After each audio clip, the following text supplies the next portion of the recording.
new Donald Trump that I don't think I've ever seen before, coming out on that stage in that very reserved tone. And if you noticed, if you were watching along, as he was discussing his trauma that he went through on Saturday, the cameras did not close in on his face. And we suspect that is because he was getting emotional, he was getting teary, and did not want to exude that. Well, let's get some snap analysis. Caitlin Doornbos is Washington, D.C. reporter for the New York Post. Good morning, Caitlin. Hello, how are you doing? I'm very well, thank you. So what did you make of it? I mean, at times, it started off incredibly powerful because he was talking about what happened on Saturday night, and it almost felt like a religious service to me at one point, but then it became quite rambly.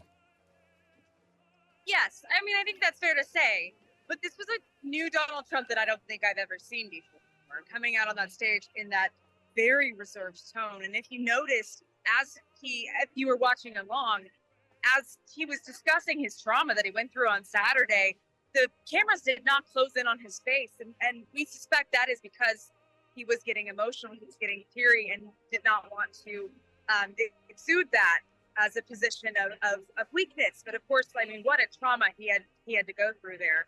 But yeah, it did run a little bit long there towards the end, and he got a little bit rambly and off script. The former president loves a crowd. And I think that's what you saw today with him just going off script and talking and running a little bit late. And that's what he does. And in a way, that probably doesn't matter because, you know, on the news coverage in the States, I imagine what is going to play really big is him describing the events of Saturday. He said it would be the only time he would talk about it in such detail because the memory was too painful. He said the bullet came within a quarter of an inch of taking his life, but that he had God on his side. And the atmosphere in the room, I mean, you know, we were listening to it, but you got the sense that it was quite the moment. Yes, it was very intense. I kept trying to come up with a word to describe the feeling in there. You could hear a pin drop through most of it. I thought eerie, but it wasn't really eerie. It was reverent. This idea that this man who is usually so boisterous and brutal and has so much bravado was entire, I served forum to an absolute silence as he was recounting these details, very traumatic details, from the littlest things, like how he thought immediately, oh, wow, what's that? And then he described how he instantly knew it must have been a bullet, getting down on the ground, seeing blood on his hand, giving us this detail that we haven't heard from him since Saturday, as he's been here at the convention being a trooper, but not actually speaking until tonight. Would you say it was a unifying speech? Because there was a lot of speculation that he would aim for a spirit of unity in the wake of the assassination attempt. Do you think he achieved that? I think he achieved that in the first. Got off a little bit towards the end. He got tempted to use the name Joe Biden, letting that slip a couple times. That had been a major desire of his and his campaign, for him not to use the word Biden tonight, seemingly to avoid looking divisive. That's also a trick that President Biden himself has used since before he was elected, not using the former president's name and instead referring to him as his predecessor. Just a final thought from you, Caitlin. I mean, some people have speculated that Donald Trump has sort of fundamentally changed in some way after the events of Saturday, that he's a different man because of what happened to him. Do you go with that? You know, that's certainly the messaging that was coming through today. And as someone who's, been a reporter on mass shooting scenes, I can tell you that going through a traumatic event like that, I mean, that does change a person. I am always skeptical of the former president. As a journalist, that's just what we do. But really what I saw tonight was, it felt honest. It really felt honest. It felt like it came from the heart. It felt like he was brought to a sense of humility that we rarely see from Donald Trump.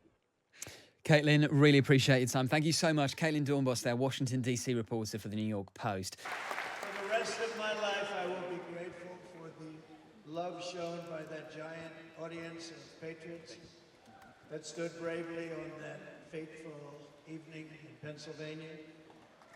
Tragically, the shooter claimed the life of one of our fellow Americans, compare it to an unbelievable person, everybody tells me.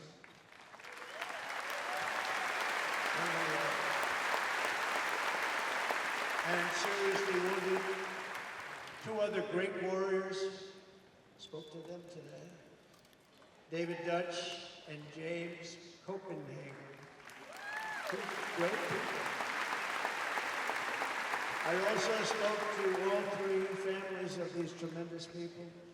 Our love and prayers are with them, and always will be. We're never going to forget them. They came for a great rally. They were serious Trumpsters, I want to tell you. They were serious Trumpsters, and still are. But Corey, unfortunately, we have to use the past tense in this incredible. I'm here tonight to lay out a vision for the whole nation.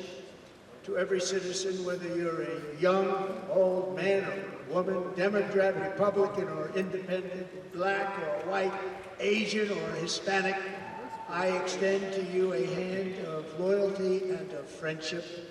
Together we will lead America to new heights of greatness like the world has never seen before. We were right there at the first turn. We got hit with COVID. We did a great job. Nobody knew what it was, but nobody's ever seen an economy pre-COVID, and then we handed over. We had the greatest economy in the history of the world. We had never done anything like it. We were beating every country, including China, by leaps and bounds. Nobody had seen anything like it. We had no inflation, soaring incomes were going. Nobody can believe it. We can't believe what happened 4 years ago is happening now in reverse.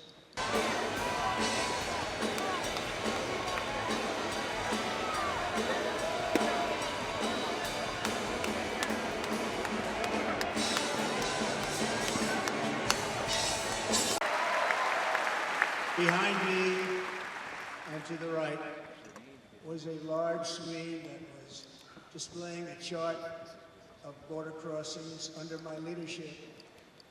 The numbers were absolutely amazing.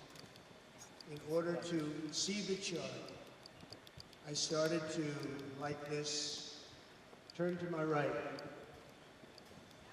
and was ready to begin a little bit further turn, which I'm very lucky I didn't do, when I heard a loud whizzing sound and felt something hit me really, really hard on my right ear. I said to myself, wow, what was that? It can only be a bullet. And moved my right hand to my ear, brought it down. My hand was covered with blood, just absolutely blood all over the place. I immediately knew it was very serious, that we were under attack, and in one movement proceeded to drop to the ground. Bullets were continuing to fly as very brave Secret Service agents rushed to the stage, and they really did, they rushed.